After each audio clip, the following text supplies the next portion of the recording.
All right, we've been talking about arguments that might give us reason to believe in the existence of an immaterial soul. The kinds of arguments we've been considering so far all fall under the general rubric of inference to the best explanation. We posit, or the fans of souls posit the existence of souls so as to explain something that needs explaining about us. Now, I've gone through a series of such arguments, and the one that we ended with last time was the suggestion that we need to believe in the existence of a soul in order to explain the fact that we've got free will. The fact that we've got free will is something that most of us take for granted about ourselves. But the complaint then, or the objection to the physicalist, takes the form that we couldn't be a merely physical entity because no merely physical entity could have free will. But we've got free will, so there's got to be something more to us than just being a physical object. Now, if we push the dualist to explain what is it about free will that rules out the possibility that we are merely physical objects, I think the natural suggestion to spell out the argument goes like this, and this is where we were at the end of last time. The thought is that there's a kind of incompatibility with being free and being determined. I mean, after all, from the physicalist point of view, we're just a kind of glorified robot, able to do all sorts of things that most robots in most science fiction movies can do. But still, in a sense, we're just a glorified physical object. We're just a robot. And robots, the objection goes, are programmed. They necessarily follow their program. More generally speaking, we might say they're subject to deterministic laws. As physical objects, it's true of them that they must do what the laws of physics and laws of nature require that they do, and the laws of physics take a deterministic form. Determinism being a bit of philosopher's jargon for when it's true of these laws that, or a system, that if you set it up a certain way, cause and effect plays out such that given that initial setup, the very same effect must follow. It's determined by the laws of nature that the effect that follows will follow from that cause. And so if you rewind the tape and play it again over and over and over again, each time you set things up the very same way, they must move or transform or change or end up in the very same state. Well, that's what determinism is all about. And intuitively, it seems plausible to many people that you couldn't have free will and be subject to determinism. Because the notion of free will was that even if I was in the very same spot again, the very same situation again, I could have chosen differently. So I wasn't determined or predetermined to make that choice. So if we were to spell out the argument somewhat more fully, it might be we have free will, but you can't both have free will and be subject to determinism or subject to deterministic laws. And every physical object, or every purely physical object, is subject to deterministic laws because the laws of physics are deterministic. You put these things together and you get the conclusion that we, since we've got free will, can't be a purely physical object. There must be something more than the purely physical to us. That's the argument I put up on the board at the end of last class, and here we've got it up here now. 1, we have free will. 2, nothing subject to determinism has free will. 3, all purely physical systems are subject to determinism. So, conclusion, we are not a purely physical system. To explain the fact that we've got free will, so the objection goes, we have to posit the existence of a soul, something non-physical, something more than purely physical. Well, that's the argument, but I don't myself find the argument compelling. Now, the first thing to notice is that to get the conclusion, we need all 3 premises. Give up the conclusion that give up the premise that we've got free will, it won't follow that we're non-physical. Even if something that did have free will would have to be non-physical, wouldn't follow that we're non-physical. That's true for each one of the premises. Give it up, the conclusion doesn't go through. And the interesting thing is that each one of these premises could be plausibly challenged. Now, as I said last time, the subject of free will or free will, determinism, causation, responsibility, this cluster of problems is an extremely difficult and complicated physical problem. And we could easily devote an entire semester to discussing it. So all we're doing here is the most quick and superficial glance. But still, let me quickly point out why you could resist the argument from free will to the existence of a soul. First of all, as I just noted, the argument needs premise number one. It's got to be the case to prove that we've got a soul, at least for this argument to work, to prove that we've got a soul, it's got to be the case that we've got free will. Now, that could be challenged. There are philosophers who have said, we certainly believe that we've got free will, but it's an illusion. We don't really have free will. Indeed, why don't we have free will? For precisely the reasons that are pointed to by the rest of the argument. They might say, look, well, we're physical objects. Determinism is true of us. No physical object that's subject to determinism could have free will, so we don't have free will. Of course, we mistakenly believe we've got free will.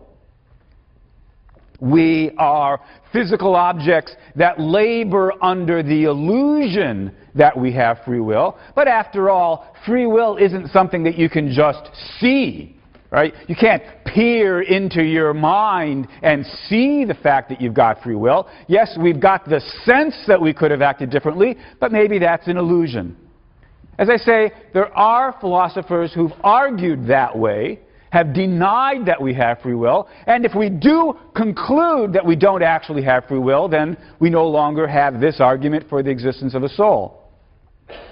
It's a way to avoid the argument, although, for what it's worth, I should mention, I don't myself believe that it's false that we have free will. That is to say, I do think premise one is true. I myself think we do have free will. So, although I don't believe the argument is sound, premise one doesn't happen to be the premise I myself would want to reject.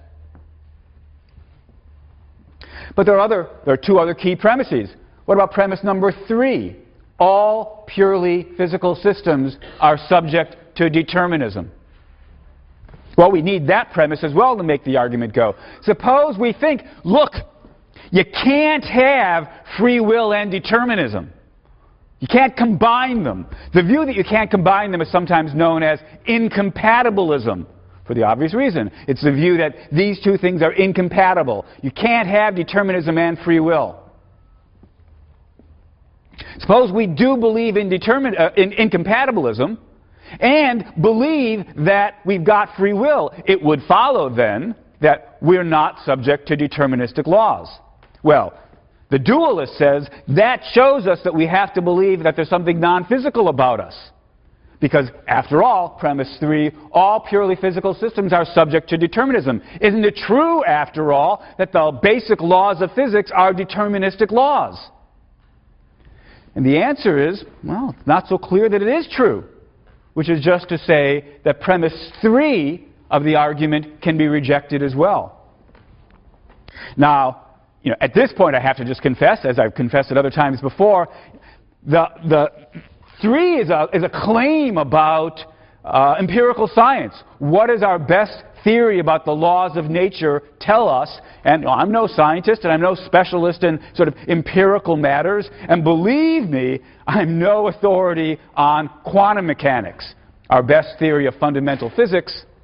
Still, I gather, here's what I'm told, that the standard interpretation of quantum mechanics says that, despite what many of us might have otherwise believed, the fundamental laws of physics are not, in fact, deterministic. What does that mean?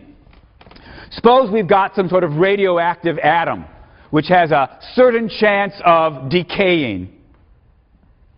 What does that mean? Well, it means that, there's maybe, let's say, an 80% chance that in the next 24 hours it will break down. 80% of atoms that are set up like that break down in the next 24 hours. 20% of them don't. Now, according to quantum mechanics, on the standard interpretation, that's all there is to say about it. You have an atom like that, 80% chance in the next 24 hours it will break down. Suppose it does break down. Can we say why it broke down? Sure, we can say, well, after all, there was an 80% chance that it would. Take an atom that after 24 hours hasn't broken down. Can we say why it hasn't broken down? Sure, there was a 20% chance that it wouldn't. Can we explain why the ones that do break down, and the ones that don't break down? No. All we can say is there was an 80% chance it would, 20% chance it wouldn't, so most of them do, some of them don't. That's as deep as the explanation goes. There's nothing more. Now, when we've got our deterministic hats on, we think to ourselves, there's got to be some underlying causal explanation, some feature about the breakdown atoms that explain why they broke down, that was missing from the non-breakdown atoms that explain why they don't break down.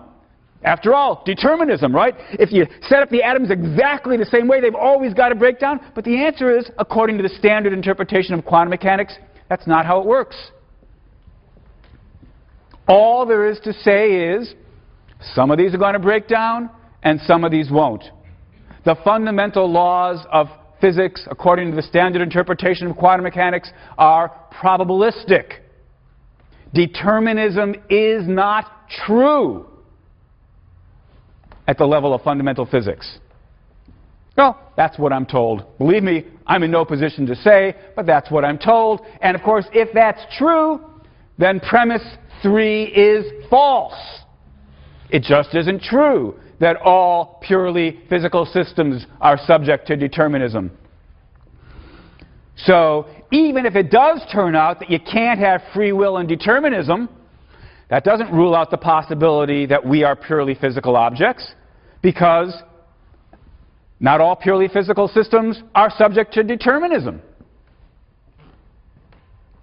If determinism isn't true of us at the fundamental level, then even if you couldn't both have determinism and free will, we could still have free will, and yet for all that, still be purely physical systems. While I'm busy pointing out ways in which the argument doesn't succeed, I also want to just take a moment and mention that premise 2 is also subject to criticism. Premise 2 was the incompatibilist claim that nothing subject to determinism has free will. You can't combine them. They're incompatible. Now, incompatibilism, I take it, is probably something like the common sense view here. It's a view that probably most of you believe, but again, it's worth noting that philosophically it can be challenged. There are philosophers, and here I'll tip my hat and say I'm one of them, there are philosophers who believe that in fact the idea of free will is not incompatible with determinism. So even if determinism were true of us, that wouldn't rule out our having free will, because you can, appearances to the contrary notwithstanding, have both determinism and free will. They're compatible. Hence this view is known as compatibilism. If we accept compatibilism, we'll be able to say, look, maybe we have free will and determinism is true of us, but for all that, we're still just purely physical systems. Even if quantum mechanics was wrong and somehow, at the macro level, all the indeterminism boils out or whatever, and at the macro level we are deterministic systems, so what? If a deterministic system could nonetheless have free will, we could still be purely physical systems. Now, mind you, I haven't said anything today to convince you of the truth of compatibilism, nor am I going to try to do that. My point here was only to say we shouldn't be so quick to think that we have to believe in the existence of a soul in order to explain our having free will. It takes all of the premises of the argument to get the conclusion that the soul exists, and each one of the premises can be challenged. And here I mean not merely Well, logically speaking, you know, of course you can reject any premise of any argument. No, I mean, there are reasonable philosophical or scientific grounds for worrying about each one of the premises. The argument requires a lot. That doesn't prove that the argument fails, but it does mean that you're going to have your work cut out for you if you're going to use this route to arguing for the existence of a soul. All right, let's recap. As I said, we've been considering different kinds of arguments for the existence of a soul, each of which appeals to some feature about us, our creativity, our ability to feel, the fact that we have a qualitative aspect of experience, our ability to reason, what have you, some fact about us that calls out for explanation. And the claim on the part of the dualist was we couldn't explain it without appealing to a soul. And I've shared with you my reasons for thinking that those arguments are not compelling. But notice that all of the kinds of considerations I pointed to so far are what we might think of as everyday, familiar features about us. It's an everyday occurrence that we can think and reason and feel and be creative, or choose otherwise and have free will. Maybe the better arguments for the soul focus not on the everyday, but on the unusual, on the supernatural. Here we might then have an entire other family of arguments, set of arguments, again, still of the form inference to the best explanation. Maybe we need to posit the soul in order to explain ghosts. Maybe we need to posit the soul in order to explain ESP. Maybe we need to posit the soul in order to explain near-death experiences. Maybe we need to posit the soul in order to explain what goes on in seances or communications from the dead or what have you. For any one of those, we could again run an argument where we say, look, here's something that needs explaining. The best explanation appeals to the soul. Now, I'm going to be rather quicker in discussing this family of arguments, but let me take at least a couple of minutes and do something about that. Take, for example, near-death experiences. This is something that you read a bit about in the selection from Schick and Vaughan in your course packet. The basic idea is probably familiar to most of you anyway, that the following thing happens with people who, you know, maybe their heart goes into a cardiac arrest, what have you. They die on the operating table, but then they're brought back to life, as we put it. And many such people, when we question them afterwards, have a very striking experience. And one of the things that's striking is how similar the experience is from person to person and from culture to culture. That they've got some notion as they were dead on the operating table of leaving their body. Perhaps they begin to view their body from floating up above it. Eventually, perhaps they leave the operating room altogether in this experience that they're having, and they have a feeling of joy and euphoria. They have some experience of going through a tunnel, seeing some light at the end of the tunnel. Perhaps at the other end of the tunnel, they begin to have some communications or see some loved one who's died previously, or perhaps some famous religious person in their teachings of their tradition, their religious tradition. They have the sense that what they've done is basically died and gone to heaven. But then suddenly they get yanked back and they wake up, in the hospital room. So they've had near-death experiences, or perhaps a better word to put it would be they've had death experiences, but then have been brought back to life. Now, there it is, right? You survey people, and people have these experiences, and now we have to ask ourselves, what explains this? And here's a perfectly straightforward and natural explanation. These people died. Their bodies died, and they went to the next world. They went to the next life. They went to heaven. But then were yanked back. Now, their bodies were lying there on the operating table. Their bodies weren't in heaven, so something non-bodily went to heaven. That's how the explanation goes. It's a natural straightforward explanation of what's gone on here. Hence, inference to the best explanation. We need to posit the soul, something immaterial that survives the death of the body, that can leave the body, go up to heaven. Though, as it happens in these cases, the tie is never completely broken. They get yanked back, the soul gets yanked back by whatever cause and reconnected to the body. It's as though we might think of there being two rooms, to use a kind of analogy here. There's the room that this world represents, this life represents, and what happens in these experiences is that your soul leaves this room and goes into a second room, the room of the next world or the next life. But for various reasons, isn't allowed to stay in the next room. It gets yanked back to this room. Well, that's a possible explanation. And in a moment, I'll ask whether it's the best possible explanation. But before we do turn to that question, there's an objection to this entire way of looking at things that's probably worth pausing for a moment and considering. The objection is similar to the kind of dismissive attitude that we saw at the beginning of the course about the question, could I survive my death? Well, duh. Could there be life after there's no more life? Well, of course not. Here the objection says, this two-room notion's got to be mistaken. It can't be that what's going on in near-death experiences is that people are reporting about what it's like to be dead because, so the objection says, they never really died. After all, 20 minutes later, whatever it is, there they are, up and about.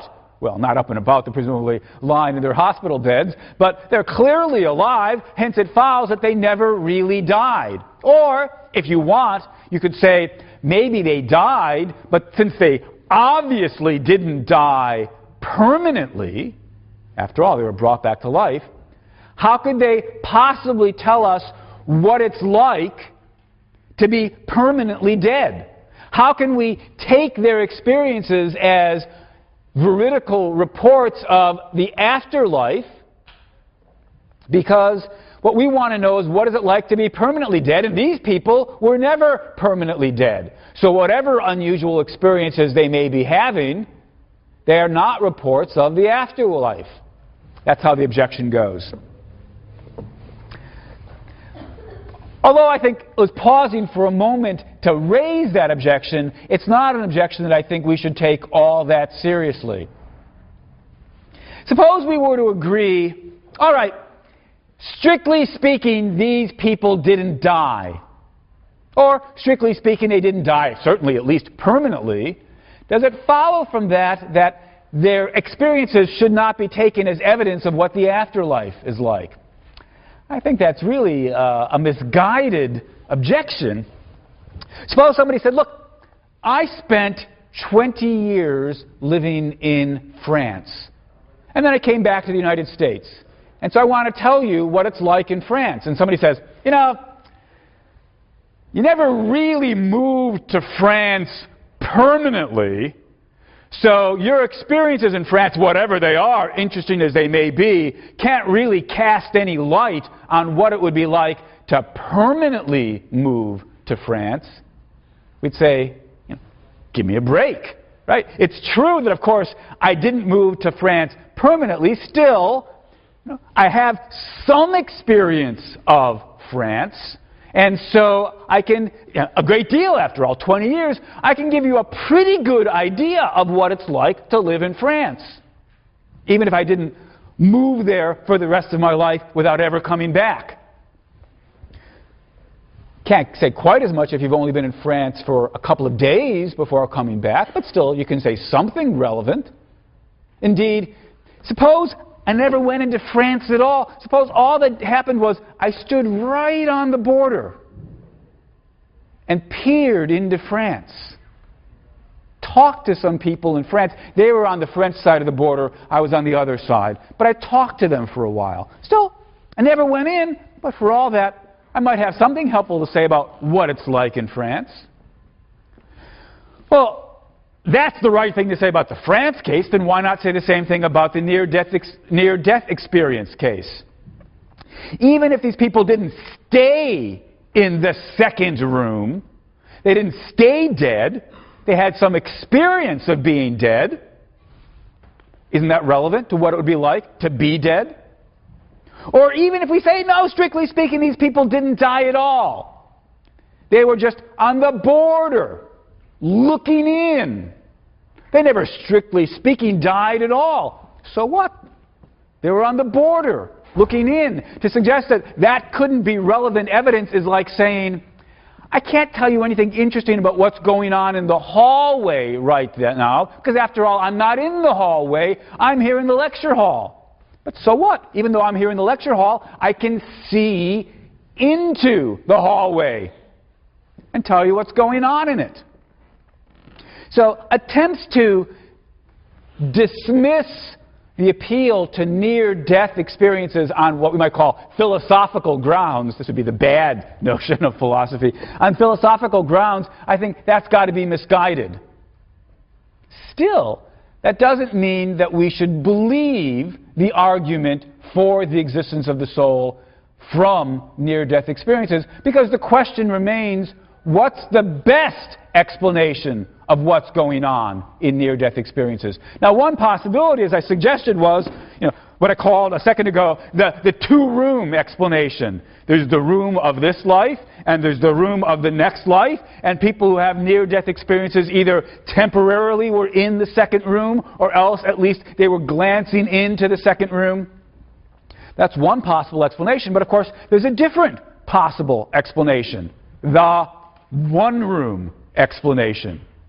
There's just life, this life. And as you come very close to the wall of the room, things end up looking and seeming and feeling rather different than they do in the middle of the room.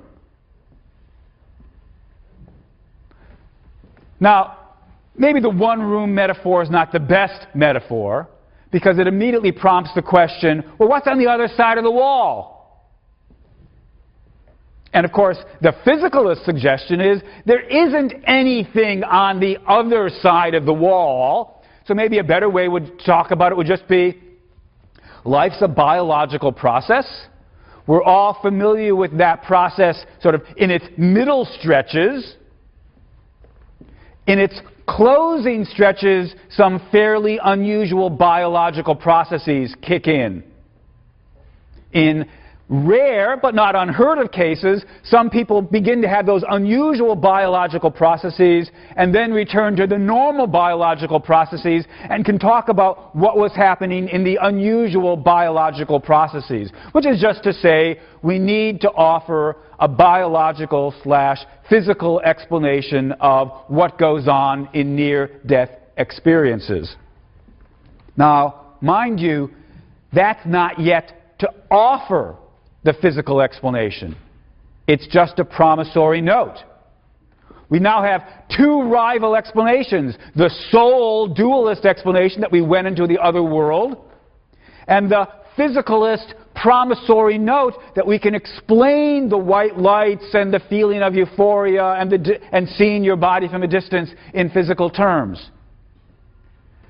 We don't really have very much of a physical explanation until we begin to offer scientific accounts of each of those aspects of near-death experience. But this is, in fact, an area on which scientists work. And you saw some of the beginnings of an explanation offered in the reading by Schick and Vaughan. So, for example, when the body's in stress, as would likely happen towards the end of the biological processes, when the body's in stress, certain endorphins get released by the body. Perhaps that explains the feelings of euphoria. When the body's in stress, we have various unusual stimulations of the visual sections of the brain. And perhaps that explains the white light, or the feeling of compression in the tunnel. Now, again, I'm not any kind of scientist, and so I'm not in any position to say, look, here's the details of the explanation. But you get the beginnings of that sketched in the readings. And it's a judgment call you've got to make. Does it seem more plausible that we can explain these experiences in terms of the traumatic stress that your body and brain is going through, your brain is going through when you are near dying? Or is it more plausible to suggest, no, what's happened here is a soul's been released from connection with the body? For my money, I find the beginnings of the scientific explanation sufficiently persuasive and sufficiently compelling that I don't find the argument from near-death experience as an argument for the existence of a soul. I don't find it especially persuasive. Of course, there are various other things we could appeal to in terms of supernatural occurrences, right? I've only discussed now in detail one of them, but there's a variety of things about people who can communicate from the dead or ghosts or seances or what have you.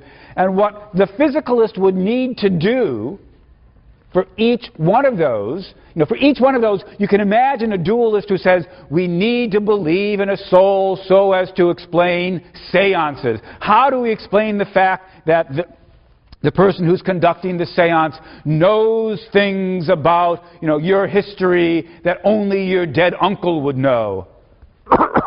The dualist can explain that by appealing to ghosts and the like. How does the physicalist explain things like that? Short answer is, I don't know.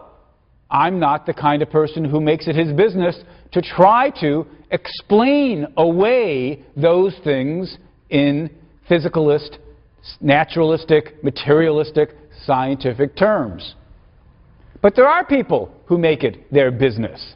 So, for example, there's a magician. The question is not, could I explain to you how the seance manages to do the amazing things that it does? You're wasting your time asking somebody like me. The person to ask is a magician. Somebody whose profession it is to fool people and make it look like they can do things with magic. So, in fact, there are professional magicians who make it their business to debunk people who claim to genuinely be in contact with the dead and the like. There's a magician, I think his name is the Amazing Randy, who has a sort of standing offer. He says, you show me what happened in the seance or in communication with the dead or what have you, and I'll show you how to do it. I'll debunk it for you. Spoiler alert, right? And he has a standing offer. He says, I'll pay whatever the amount is, $10,000 to the first person who can document some effect done in supernatural terms that I can't reproduce through trickery. So far, he's never had to pay out. Well, again, that doesn't prove that the dualist is wrong. It could be that there are genuine seances. It could be that there really are ghosts. It could be that there really is communication from the dead. As is typically the case, you've got to decide for yourself what strikes you as the better explanation.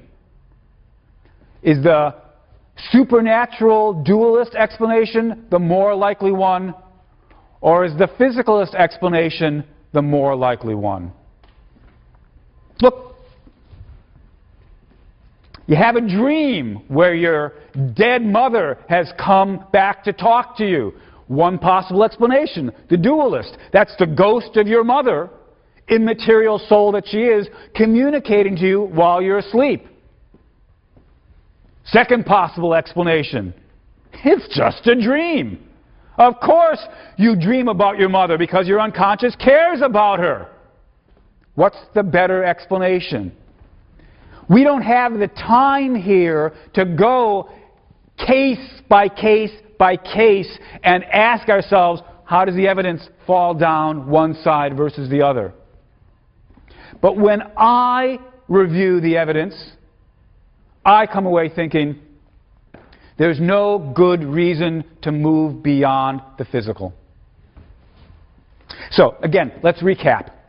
One group of arguments for the existence of a soul says we need to posit a soul in order to explain something, whether it's something everyday or something supernatural.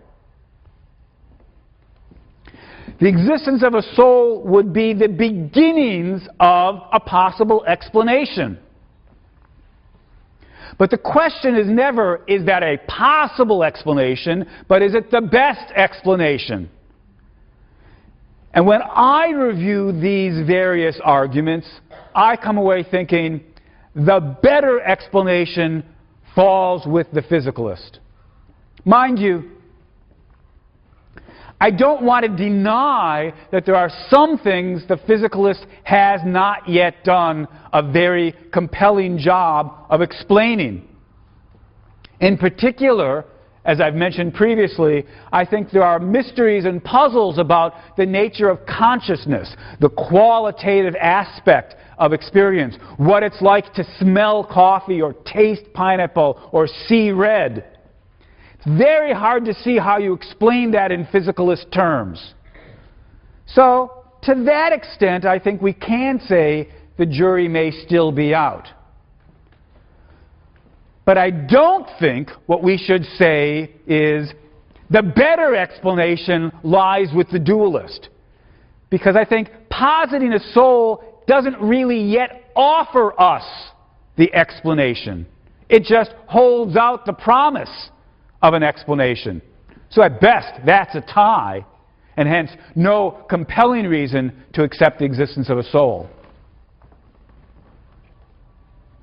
It would be one thing if we could see that no conceivable physicalist explanation could possibly work. But I don't think we're in that situation. All we're in right now is perhaps an existence of, with regard to consciousness, maybe some other things. We don't yet see how to explain it. But not yet seeing how to explain it is not the same thing as seeing that it can't be explained on physicalist terms. Of course, again, if we had a dualist explanation with some details really worked out, maybe we'd have to say, look, this is the better explanation. But dualism doesn't so much offer the explanation typically as just say, well, maybe we'd be better off positing something immaterial. That, I think, is not a very compelling argument.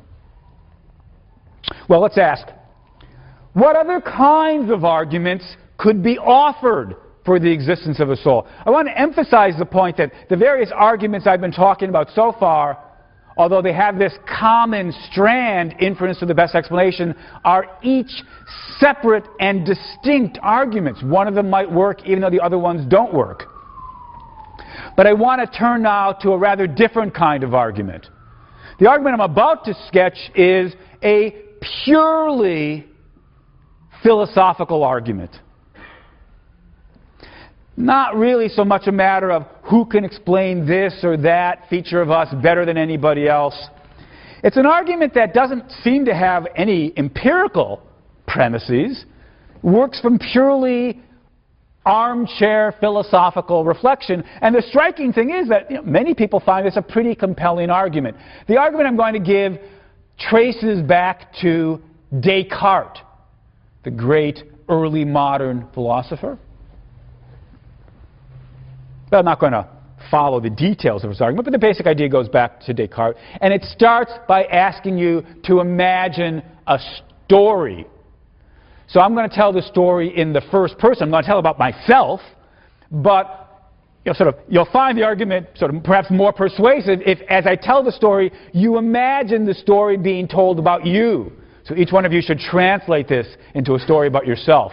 Your morning. So this is a story about my morning. Imagine, this didn't, of course, actually happen, but imagine, the crucial point here is simply that we can imagine this story happening. Not even that we think it's empirically possible, just it's conceivable. It's an imaginable story. All right, so suppose that I woke up this morning. That is to say, at a certain point, I look around my room and I see the familiar sights of my darkened bedroom. I hear perhaps the sounds of the cars outside my house, my alarm clock ringing, what have you. I move out of the room toward the bathroom, planning to brush my teeth. As I enter the bathroom, it's much more light. I look in the mirror, and here's where things get really weird. I don't see anything. Normally, of course, when I look in the mirror, I see my face. I see my head. I see the reflection of my torso. But now, as I'm looking into the mirror, I don't see anything at all. Instead, I see the shower reflected behind me. Normally, that's blocked, of course, by me, by my body. But I don't see my body.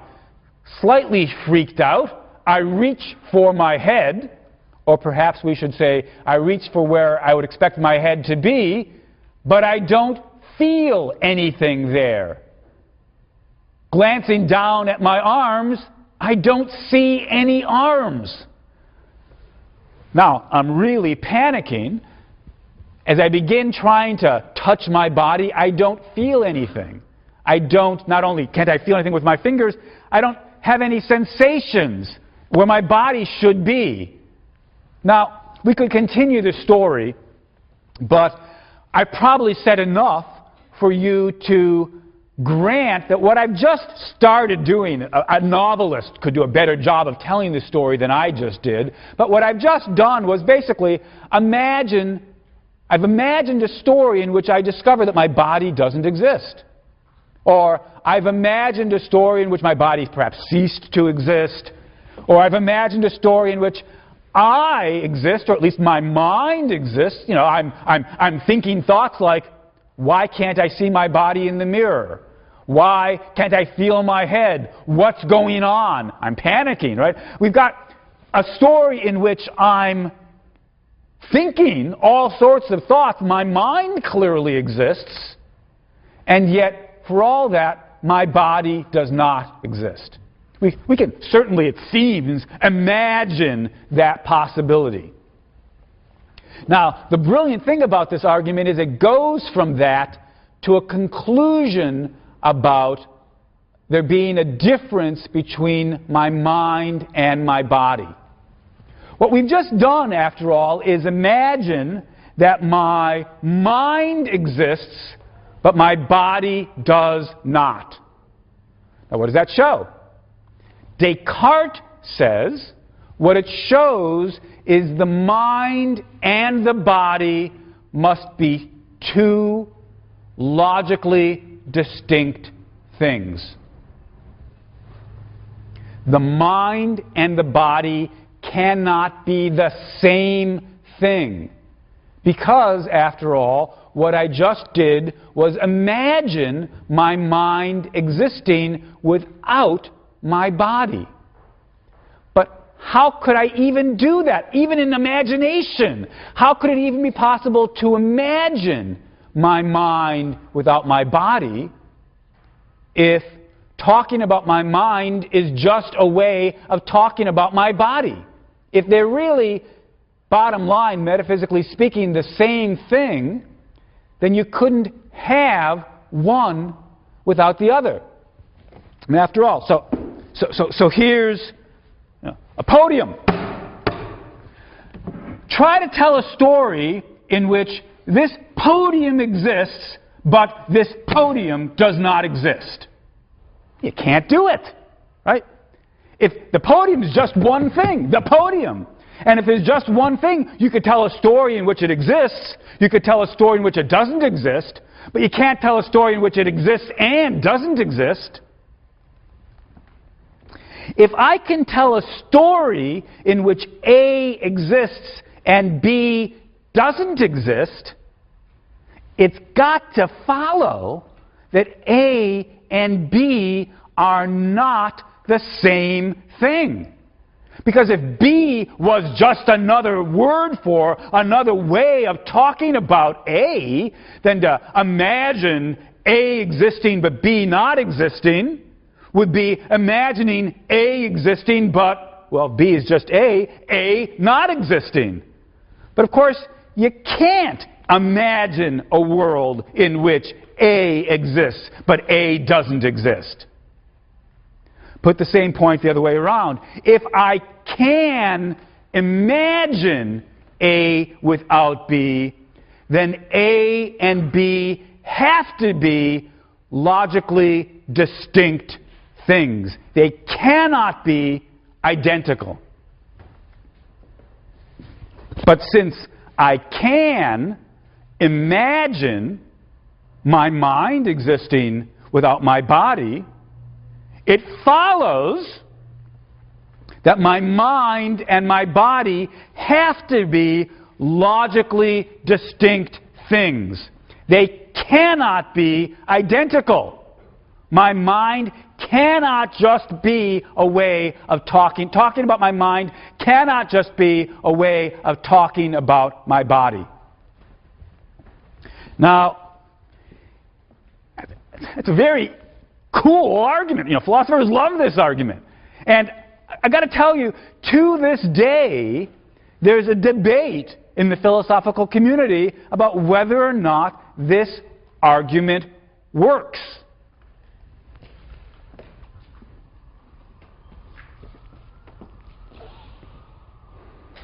Look, it's one thing to be clear, a couple things to be clear about. What exactly is this argument not doing? The argument is not saying if something is possible, if I can imagine it, it's true. You know, I can imagine unicorns. That doesn't mean unicorns exist. That's not what the argument is saying. The argument is only making a much more specific claim. If I can imagine one thing without the other, they must be separate things. Now, of course, it could still be that in the real world, the one thing cannot exist without the other. There may be some sort of metaphysical laws that tie the two things so tightly together that you will never actually get one without the other. That's not the question. The point is just, if I can at least imagine the one thing without the other, they must in fact be two separate things. Because if there was really just one thing there, you couldn't imagine it without it. Since I can imagine my mind without my body, it must be the case that my mind is something separate and distinct from my body. Otherwise, how could I imagine it existing without the body? If they were the same thing, I can't imagine the body existing without the body. If the mind is just a way of talking about the body, how could I imagine the mind without the body? Since I can imagine the mind without the body, it follows that they're separate. So the mind is not the body after all. It's something different. It's the soul. Is that a good argument or not? That's where we'll start next time.